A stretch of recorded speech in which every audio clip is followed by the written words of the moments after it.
good to be here. So a few years ago, a good friend of mine went into the doctor to have some tests run. A few days later, on a Saturday morning, he got a call.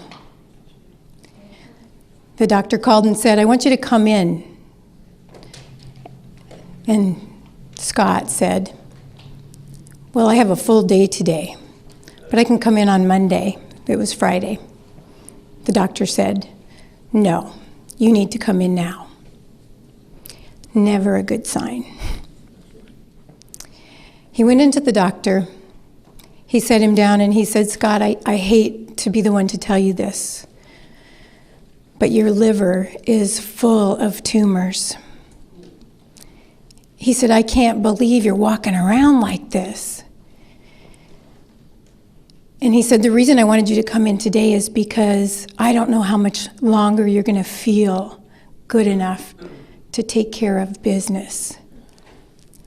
You need to go home and start taking care of business." Most people with this many tumors in their liver only live 2 or 3 months. My friend Scott went home and shared this news with his wife, and they spent the weekend talking about his life and what this meant for him. His doctor wanted to run a few more tests. So he went in the next week, they ran a few more tests, and a couple days later the doctor called and he said, "Scott, I have some good news for you. I made a mistake. You don't have liver cancer." When he told me this, I was so angry. I was like, why would he tell you that without having all the information? But Scott was very loving and said, "No, Cheryl, he's human, and he was doing what he thought was right. And besides, it put things into perspective for me. I looked at my life and I realized I'm very content with where I am." And I realized as he shared this with me that this is what hospice, I have worked in hospice for 19 years as a hospice social worker and a bereavement counselor. Working with the dying, the thing that it's done for me is put things into perspective. It's helped me to look at what's important in life. And it taught me a lot of valuable lessons. Now, before I did hospice and bereavement, I really didn't have any beliefs about afterlife. But after 19 years of working with the dying, it's very clear to me that there is life after this life. And I've learned a number of lessons.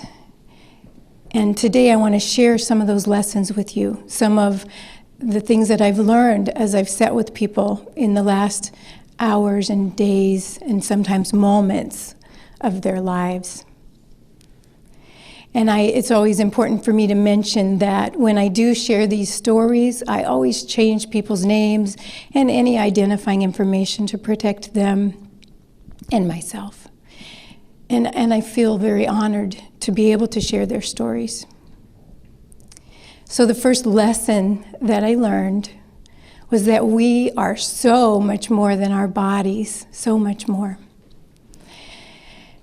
But I came from a background of 10 years of working with Child Protective Services, doing investigations. So when I entered into hospice, I entered in open and curious. But I also wanted evidence. Prove it. If there's life after death, I want to see the evidence. So I was really paying attention as things started happening. One of the first pieces of evidence for me was the fact that people have the ability to hold on when they're dying. Now that might seem simple, but as I sat with people over the years, over and over again, I would see people hold on until That last child comes from out of the country when the doctors are saying, I can't believe he's still alive. How could he go without food and water for this long? And then that child walks in. And sometimes moments later, they pass. I've seen people hold on for anniversaries and holidays. We often have more deaths in January. And there's so many holidays in November and December, and people want to, go through all of that one more time. And then in January, they let go. I've been with people who tell me that, this woman was with her husband for several days as he was dying, all by herself. And she was nervous about him passing with her there alone. And then one of the neighbors just stopped by to check on her. And in that moment, her husband let go. And she really felt like he waited till there was someone there to support her. So just really magical. And the other thing that people hold on for, sometimes they need to be alone. Now, when I first started doing hospice, I didn't understand this. So when somebody died alone, I felt bad for them. And people, family members often torture themselves if they aren't present. But what I've learned is that people die the way they've lived. And if someone was really private, then they often need to be alone in that last moment.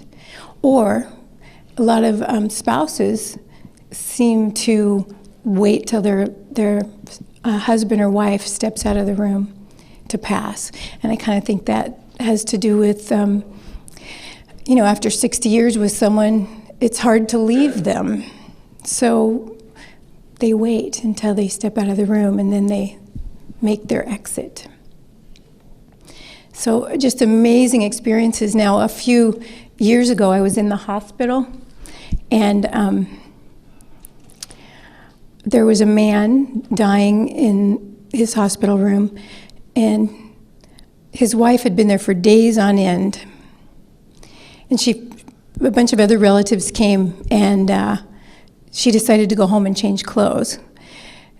So she left, but she had asked him over and over again to wait, to let go until she was present. She really wanted to be there. So she left, and I was talking to the other relatives, and as I was talking to them, I realized that he wasn't breathing. So I stood there for a second, because I know that when people are dying slowly, they start having periods of apnea. So I waited. And he didn't take another breath, so I stepped outside to have the nurse come and check him. Well, at that hospital, they happened to hook everybody up to monitors that are at the nurse's station. Normally, a hospice patient isn't attached to any machines because it just stresses family out. So as I was talking to her, she pointed to his monitor, and there was a little heartbeat. I went back in, and he was breathing again. And when I said to the family, knowing that when that starts, they're on their way out, I said, you might want to call his wife and have her come back to the hospital. So they called her, and during that time, he had longer and longer periods of apnea. The nurse's station was right outside the room, so I kept going and checking the monitor when he wasn't breathing. And the wildest thing was happening. He would stop breathing, and I would go check, and he would flatline, and then his heart would start beating really, really fast, like he was running a race. And I would hear him in there. He would take another breath, and then it would happen again. Happened like 3 times, and they called his wife after one really long period of apnea and said, you better tell him goodbye. I don't think he's going to be able to hold on. So they put her on speakerphone, and she said, I'm out in the parking lot. Please, honey, hold on, hold on. And there was another breath. And I watched, and his heart was beating like crazy. And she got up to the hospital room and went in. His heart was still beating. I heard her tell him that she loved him, and she said goodbye. And then he flatlined again, and then he didn't come back. I had witnessed the internal battle that people have when they fight death. And I ask myself, if we are just the mechanics of our body, then wouldn't it be more like an automobile? Or when you're on the freeway and your car engine dies, it doesn't hold on till you get to a safe exit or wait till a more convenient time. It just dies at 5 o'clock traffic in the middle of the road. It's gone. But there's something within us that has the ability to hold on.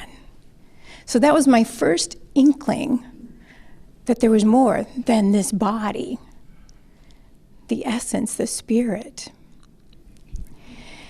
And as my hospice journey continued, I also had another awareness.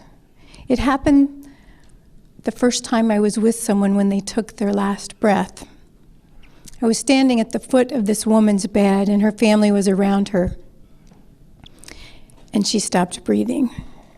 It's often a very peaceful experience. People just breathe in, breathe out, and then they just don't take another breath. But as soon as she passed, I had a shiver down my spine and goosebumps. And the energy in the room felt different. And the best way that I know to describe that, I used to live in Hawaii. And I noticed that even if there was no breeze, you could feel the softness of the air caressing your skin. And that's how it felt. The energy in the room shifted. Now, for a long time, I thought it was just an emotional response to watching someone die. But one day, I was working with a woman who her father was dying, and she had been begging him to hold on. She was Daddy's little girl, and it was so hard for her to let him go. But when people are holding on, like the man that held on for his wife to get there, it often looks like pain or struggle. And he was experiencing that. His body was tense, and he was fighting. And we talked to her about the fact that sometimes people need permission to let go. And she said, that would be just like my father to hold on for me. So she decided she was going to give him permission. So I left her to give them some privacy. And about 20 or 30 minutes later, I wanted to go check on her. So I'm walking down the hall, and all of a sudden there's a shiver down my spine, and I have goosebumps, and I feel the air in the room change. She steps out of the room and says, "He just passed." And I had the thought, I think I felt him go by. But I realized in that moment that it wasn't just an emotional response.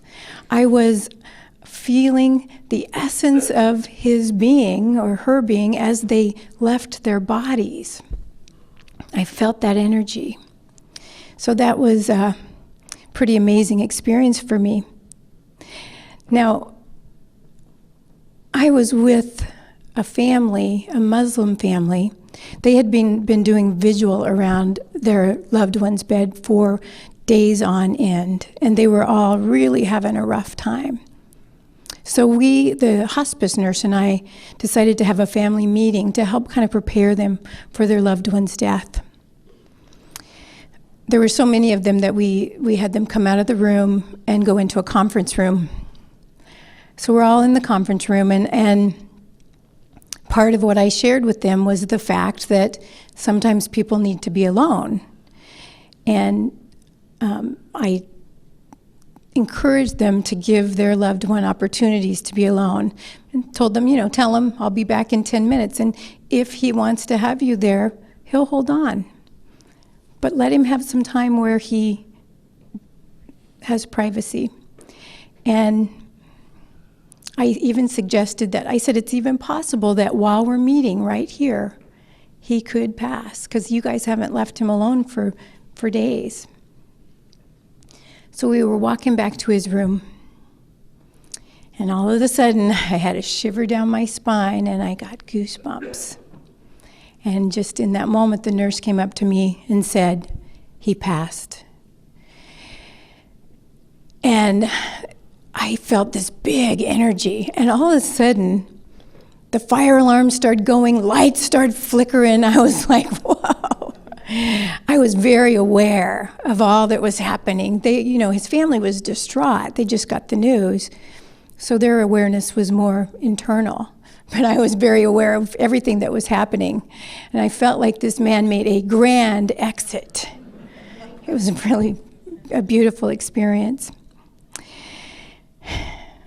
Another experience that I had in the hospital, there was a woman who we call it actively dying when they start, there's physical things that indicate that they're getting very close to the end of their life. So I knew she was dying, but at the end of my day, I walked by her door and I felt that energy. So I peeked in, and she was still breathing. And she was in there alone, and I said, "You're getting ready to go, aren't you?" 20 minutes later, I was driving home, and I got a text that she had just passed. So she was already on her way out, and I felt that. So I kept getting these indicators that the evidence was building up. Another experience that a friend of mine shared with me when her mother died, she said she was holding onto her arm, and as her mom passed, she said she felt this charge of energy, and it came through her mother's, she said it went through her head, into her arm, through her mother's arm, and then she heard this whoosh sound. She said it was so powerful. So she felt like her mother's energy moved through her and back into her mother's body and then out. So, and everybody, I don't think I have any special abilities. I think we all have the ability to feel and see these things if we stay open to it. There's a book that I'm reading right now called The Scalpel and the Soul. Dr. Hamilton, he's a neurosurgeon. He talks about he has an ability to see light around people. And he said that when people are dying in the hospital, he can predict that they're going to be leaving very soon because the light around them fades. So everyone has different abilities.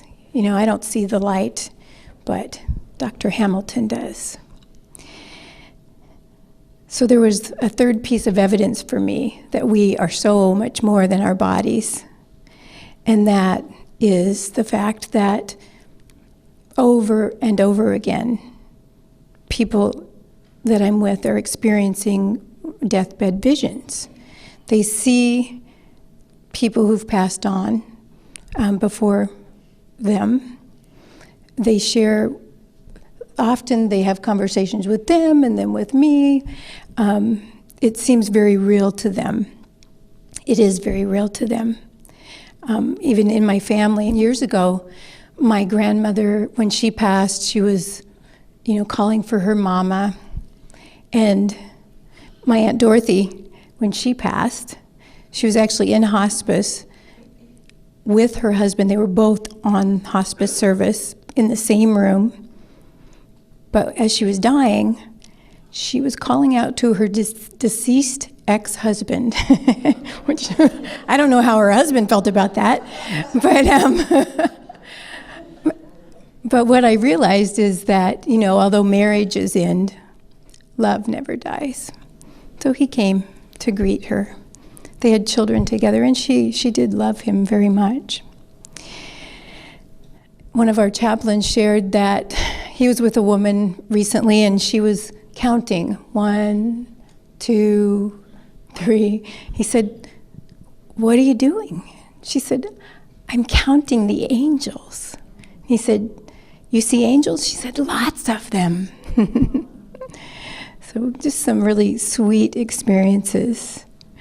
A dear friend of mine shared with me as I was preparing this talk that she's actually here, Dale, when a good friend of hers was dying, his name was Ron, his family was very conservative and closed, and he wasn't comfortable sharing with them what was happening. But he knew, as I know, that Dale is this loving, open-minded presence. And so he shared with her that for the last couple days, there have been 2 guys in his room with a souped-up Mustang. He said they were in jeans and T-shirts, and they're just waiting for him. He didn't know them, but they were waiting for him. So he was going to go out in style, his kind of style.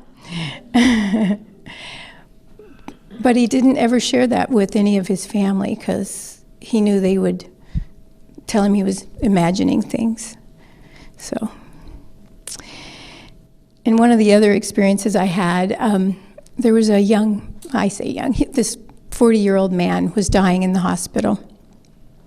He used to play in a hard rock band, and he had lost a lot of his friends because they all did drugs and alcohol pretty heavily, and many of them had died. Well, when he was dying, for the 2 weeks prior to his death, his room was full of people. There was a party going on in his room, and he would be having conversations and laughing, and he'd talk to people we couldn't see, and then he'd talk to us. And his mother was with him one day, just her and him, and he said, "I'm so exhausted." And she said, "Well, why don't I pull the shades and you get some sleep, honey?" And he said, "I can't sleep with all these people in the room."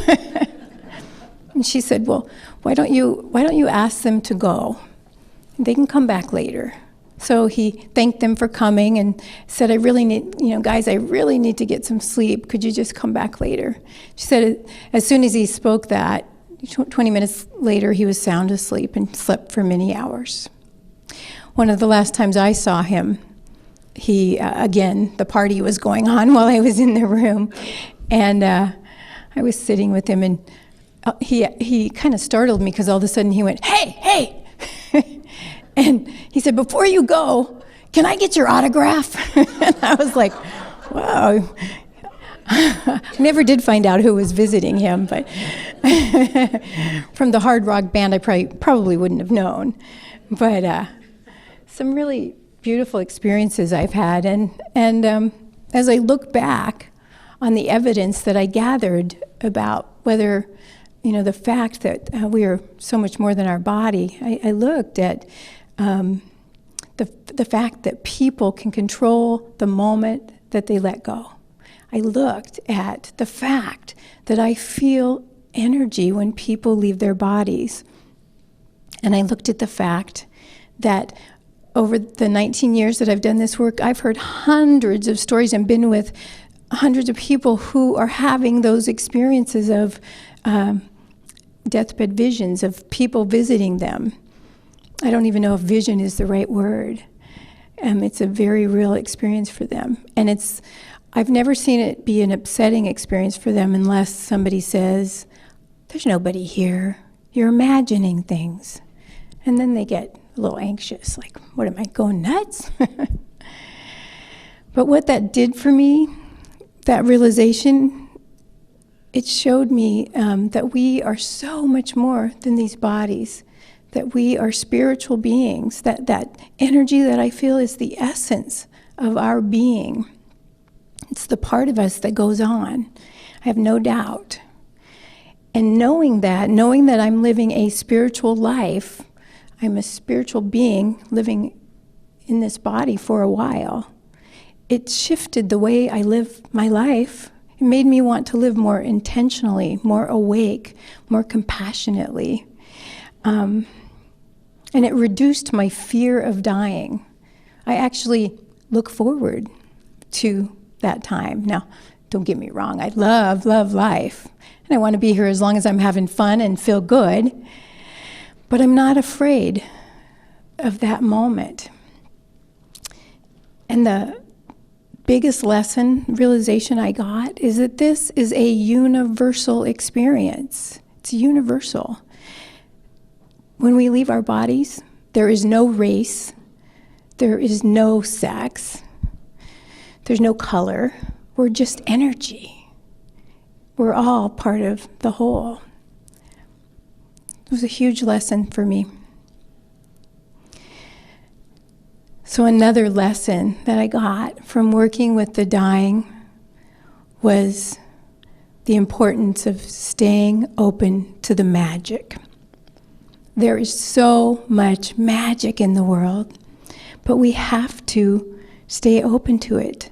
For years, I would have these experiences and then dismiss them.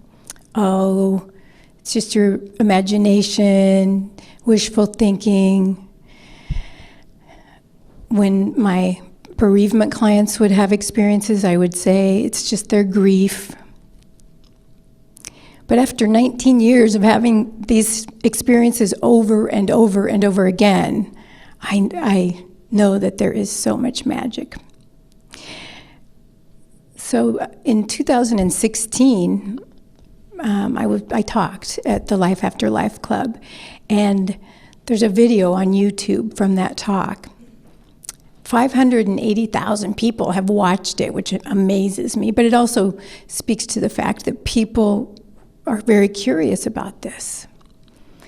But from that talk, people have been reaching out to me from all over the world. There was a gentleman named Mark who wrote to me from Australia. And one of the things that people often tell me when they reach out to me is that they weren't looking for my video, it found them for the video. It found them, it showed up. Mark's, he lost two of his beloved women. He lost Tess in 2008. They were soul mates. And then in 2017, he lost Carolyn. He wrote to me 2 months after Carolyn died. And he said that the day that he watched my video, that morning he'd got on Facebook and somebody had wrote something nice about Carolyn, but it really triggered his grief. He said, I was just down all day long. I was in this funk. I couldn't get out of it. He said, I went to the casino, and I think he called it, played pokey, but played the slot machines. I guess that's how they say that in Australia. And he said, because that's how he got through Tess's death, was distracting himself. So he went to the casino, and he came back later that day, but he still was in that funk. He said, I knew I couldn't go to sleep, so I got on the computer just to distract myself. And he said, I watch a lot of tutorials. So I pulled up my YouTube page, and there were all these tutorials. And there among them was a life after death video. He said, I wasn't searching for that, it was there. So I clicked on it. And he said, the language that I used as I was talking about signs and a life after death were exactly the language that he and Carolyn used. So he believed that she sent him that video. And he'd had many of the signs that I talked about from her. So it also validated what he was experiencing. He said that night he went to bed with a smile on his face, said goodnight to Carolyn, knowing that she was with him, and that brought him a great deal of comfort. He also shared with me about a dream that he had where Tess, his other beloved, showed up. He shared the dream in great detail. When people, it's one of the ways that people get visitations, I believe, from those who've passed on. Often when someone has a dream about their loved one, it happens at the time of their death or some special holiday. But they remember in vivid detail these dreams. So Tess came to him and said, he said as soon as he saw her, they embraced, and he started saying, "I'm so sorry, I'm so sorry." And she said, "It's okay." He said, and then she evaporated, and he tried to find her, and it was black. He said it took him quite a while to figure out what he was apologizing for. And he realized he was apologizing for moving on and finding love again. But it meant so much to him to have her come to him in that dream. Another woman who wrote to me from seeing the video was a woman in India. She shared with me that both of her parents had passed, and she said when they died 2 years apart. The signs that they gave her were unmistakable. They were signs that no one else would have known. She knew it was her parents. She said it was those signs that helped her get through the first couple months of their death. But then, she said, then the grief and depression set in, and I stopped believing. I started questioning, and I felt very alone in the world. She said, and then I watched your video. And she said, the signs, everything that you were talking about, I had been experiencing. And she said, I know that my parents sent that video to me to remind me of all the signs they'd already given me. And then she went on, and Liz, I just want to say thank you for creating the ability to share these messages, because it's making a difference all over the world. This young woman had hope again. She went on to share something that touched me so deeply. She said, I take care of 120 shelter dogs in India, in Bangalore. And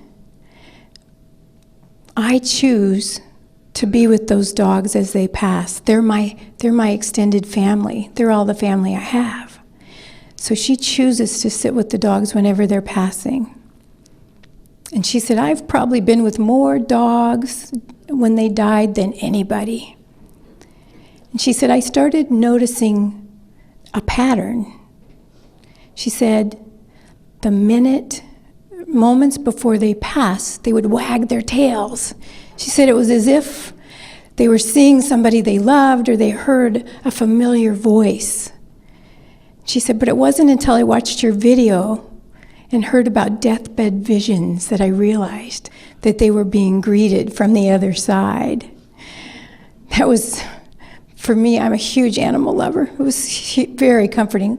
Funny, because I'm with people all the time that are having these experiences, but I never thought about our animal friends having these experiences. So that touched me very deeply. She made a big difference in my life. Another story that was shared on the YouTube channel was a woman who was losing her father. She said, a few days before she died, she pulled me aside and said, I'm really worried about Dad. I need you to promise me that you're going to take care of him. She said, I promise, Mom. A few days later, the hospice nurse was at the house, and her mom took her last breath. She said the hospice nurse said, she's gone. She said as soon as the nurse said that, her dad went into the bathroom crying, locked himself in the bathroom. Right after he went into the bathroom, her phone rang. It said, Dad.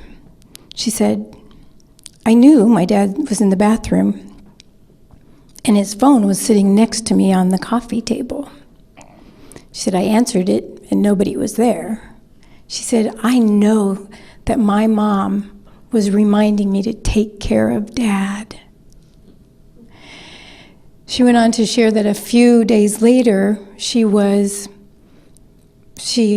waking up, and she heard her mother's voice very clearly say, I don't know if you can hear me, but thank you. And then a couple days later, she said, I dreamt about my mom. And I dreamt that she looked young and vibrant. And she was in the most beautiful, flowing, flowered dress. She said, I kept noticing the dress in the dream. In fact, for days later, all I could think about was the dress. She said, then I went shopping with my sister-in-law, and we split up in the store. And pretty soon I walked up to this rack of dresses, and they were all the same floral print, the same material as the dress her mother had been wearing. She's like, whoa, thanks, Mom. So just magic, so much magic in the world, if you pay attention. Now, it's easy to just say, oh, that was just coincidence.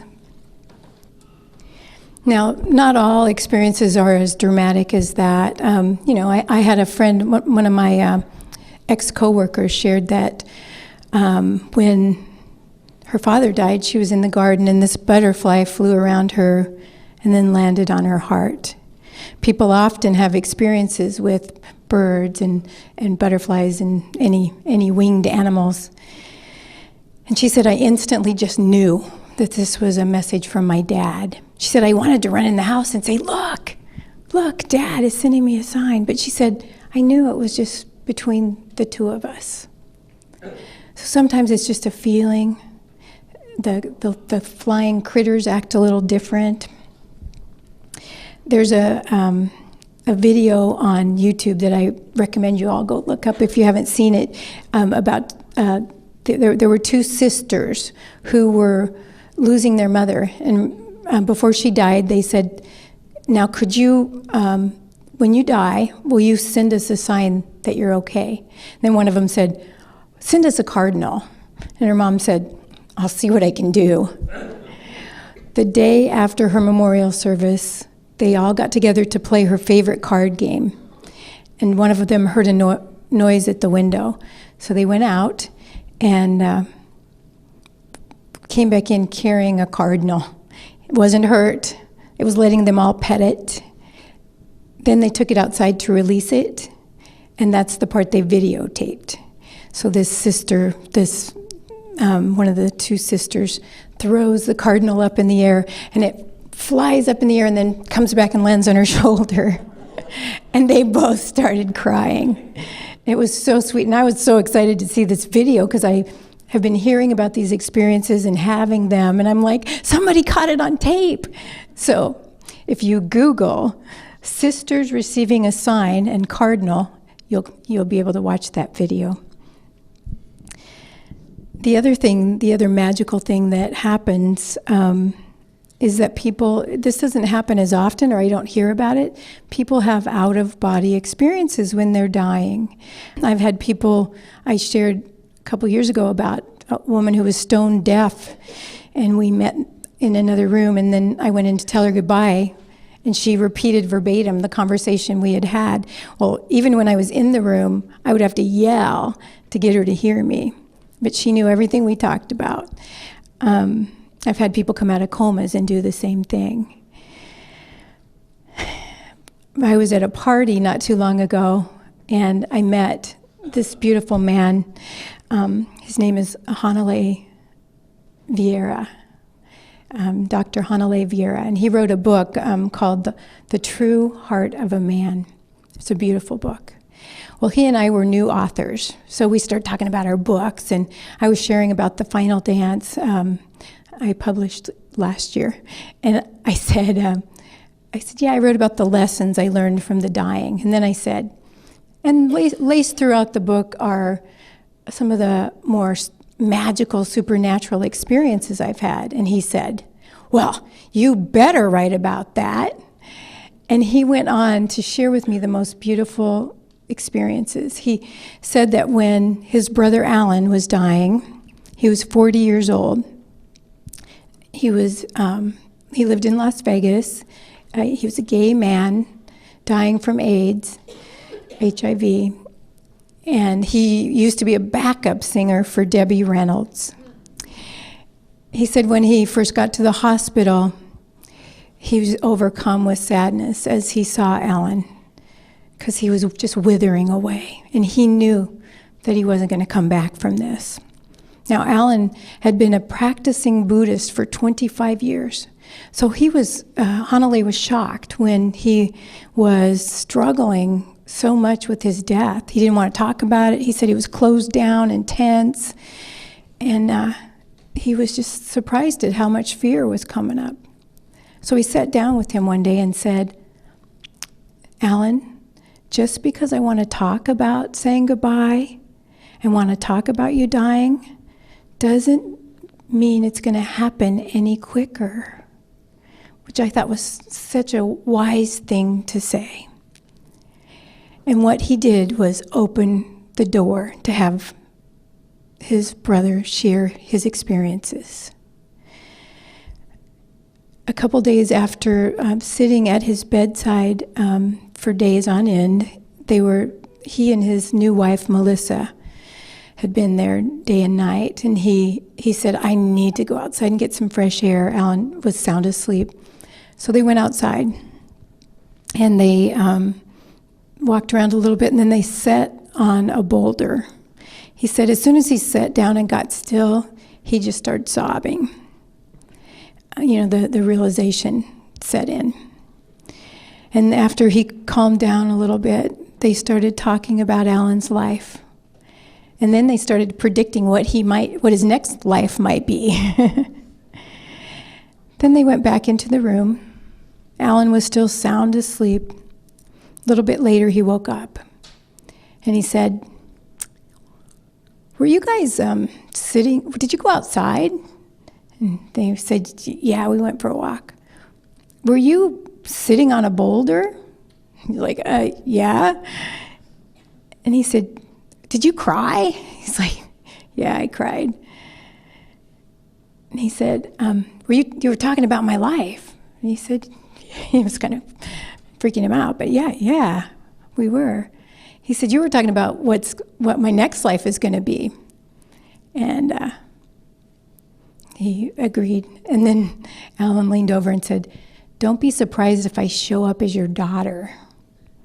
Well, they were newlyweds. They'd been married for 2 or 3 months. A few years later, they had a daughter, the only child they've had.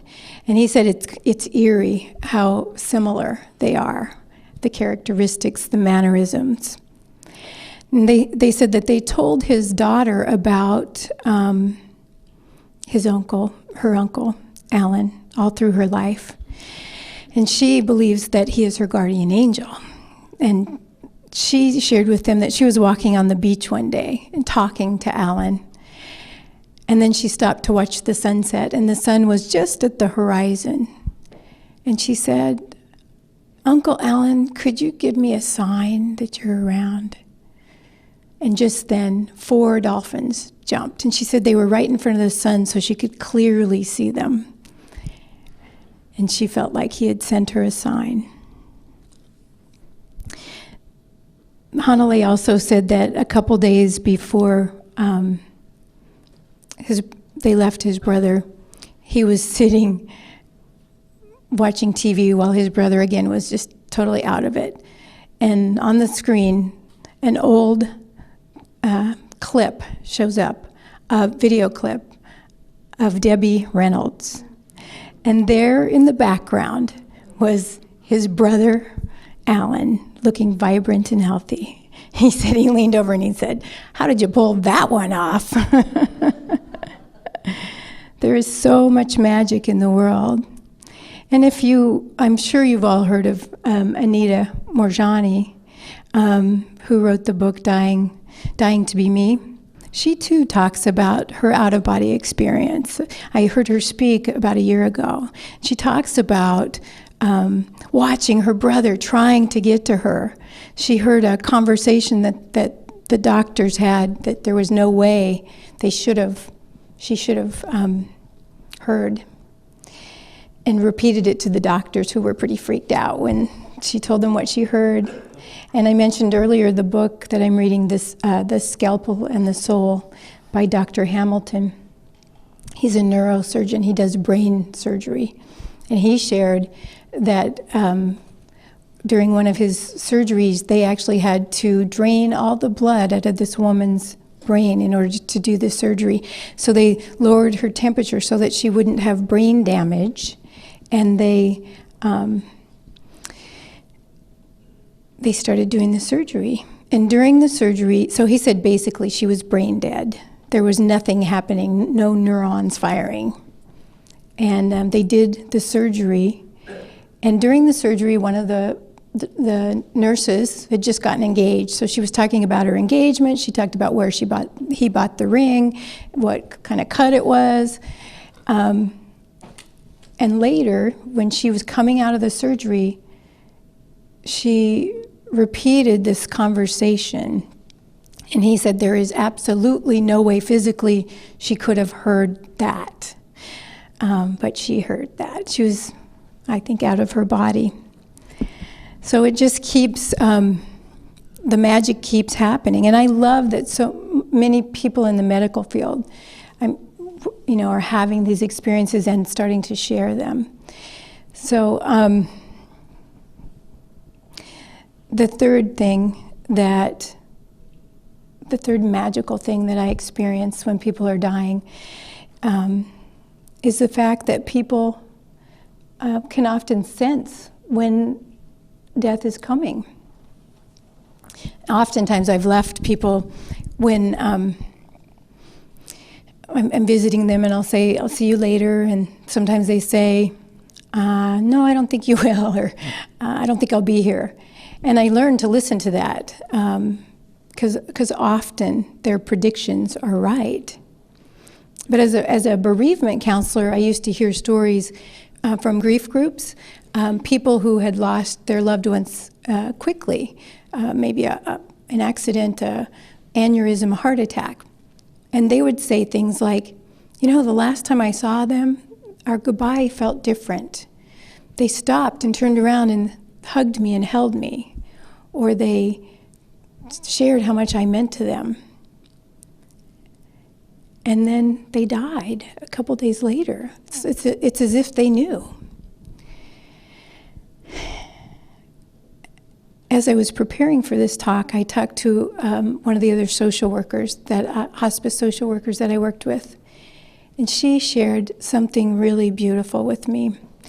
When I share these stories, they're fascinating.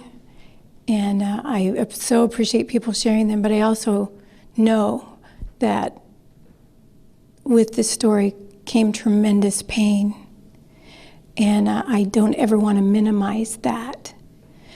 So she shared with me that in 2002, she, her mom, her son Garrett, and their dog were in the car. It was raining. They were headed home. And another car hydroplaned and slammed into them. She said she and her mom walked away without a scratch. But Garrett died in the accident. He was 17 years old. And their dog was thrown from the car and died later. A couple days after Garrett died, one of his sophomore classmates brought her his English journal and said, "I really thought you would want to have this."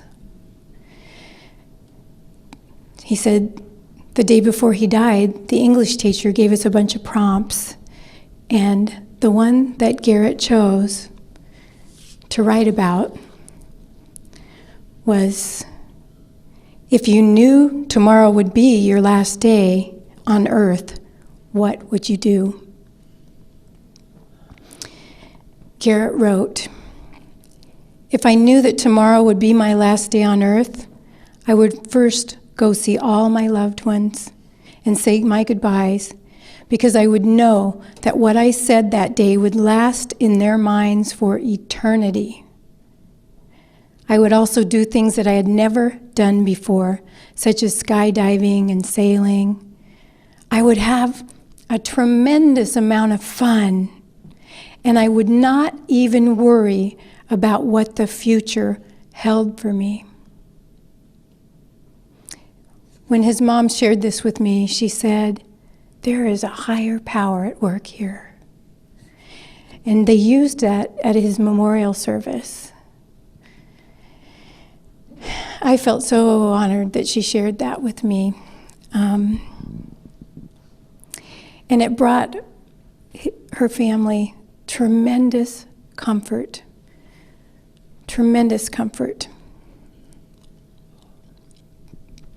The other thing that she shared with me was that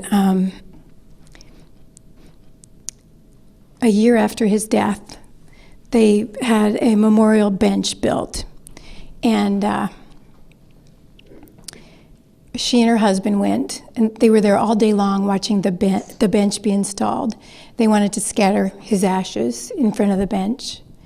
And all day, she said, I was very aware of this butterfly flying around me.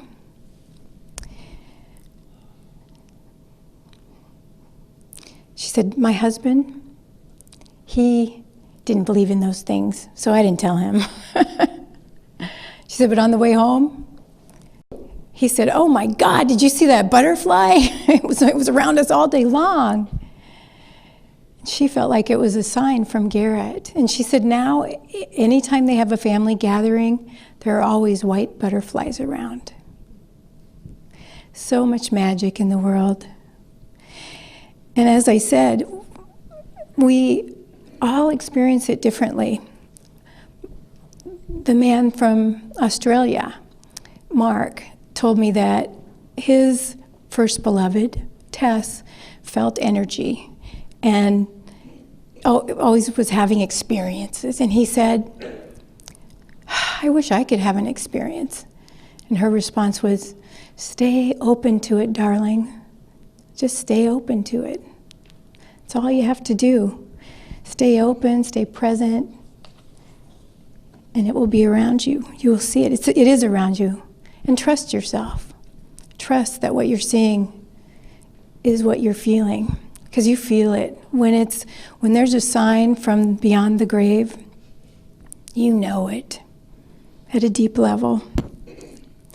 So the final lesson that I'm going to talk about is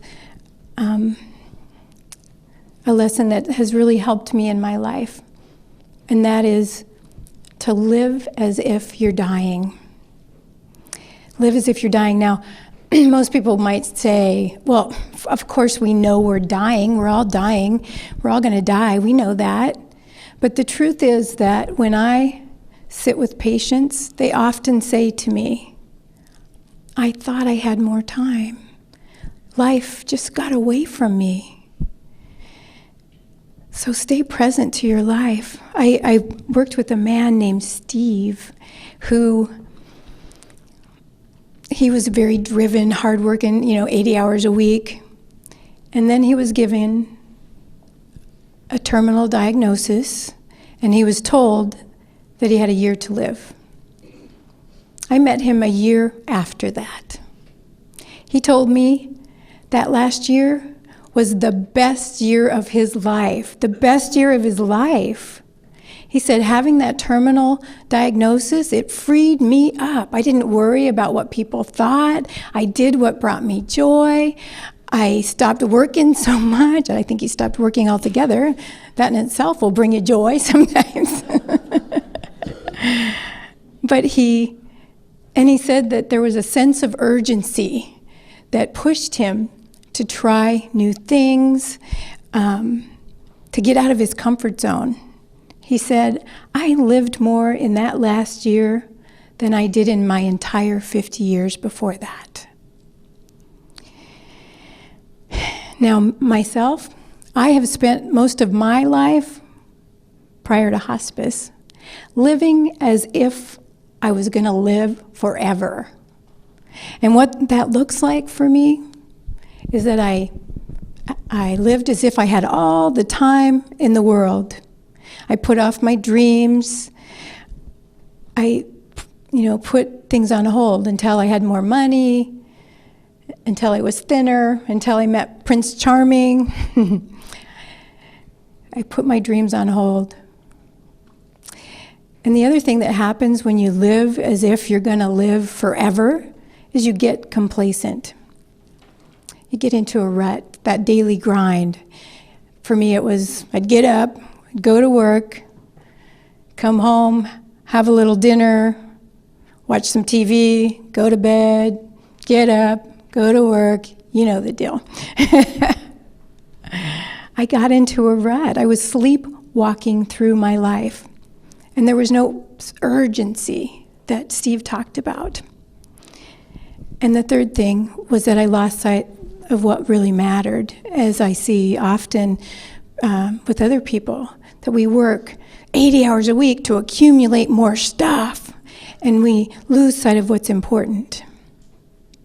And relationships fall away. I go into some really beautiful homes in San Diego, very wealthy people, and oftentimes they're there with their caregivers, and I'm like, where's their family? The relationships have fallen away, and they're all alone. So when I turned and started to look at my death, and which I encourage all of you to do, and I know because of who I'm talking to that you do these things. And I'm not saying obsess about how you're going to die or when you're going to die, but just turn and look. And what I do is ask myself 3 questions frequently. And those questions are, the first one is, if I only had a year to live, what would I do? If I only had a year to live, what would I do? And when I ask myself that question, I often write, then, what would I do? And that gives me direction and clarity. Okay, this is what I need to focus on. The other thing that I ask myself is, if I died today, what would my biggest regret be? Now, if I walked out of here today and I got hit by a car, what would I regret? For years, for me, one of those things was, if I die before I get my book done, I'll really regret that. And it motivated me. That question motivated me. And the final question that I ask is, how do I leave people? Think about this morning when you left your house, or the last time you left loved ones. How did you leave them? Did you tell them that you loved them? Did you hug them? Did you argue? Because if that's how you left them, they're going to carry that, as Garrett so wisely said, for eternity. They're going to carry that argument. As a grief counselor, I know that how people leave each other can be very traumatic later if they didn't. A few years ago, I went home for a visit, quite a few years ago. I was still living in Nebraska, and it was before cell phones. I had a fight with my parents, and I lived 400 miles away. Got mad, jumped in my car, drove 400 miles. So for 400 miles, 8 hours, they didn't know where I was. And then I called my dad. I finally calmed down. And he said, Cheryl, don't ever do that again. If something would have happened to you, we would have felt awful. And if something would have happened to one of us, and that's how you left us, you would have felt horrible. So pay attention to how you leave people.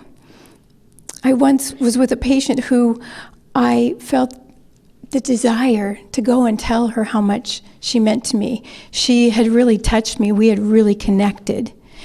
But as I was leaving, I stopped and I wanted to go tell her how much she meant to me. And then I looked at my watch. I'm like, oh, I don't have time.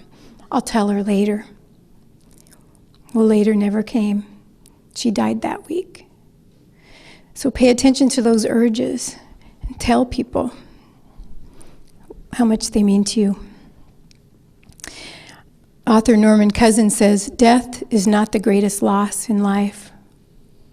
The greatest loss in life is what dies inside of us while we live.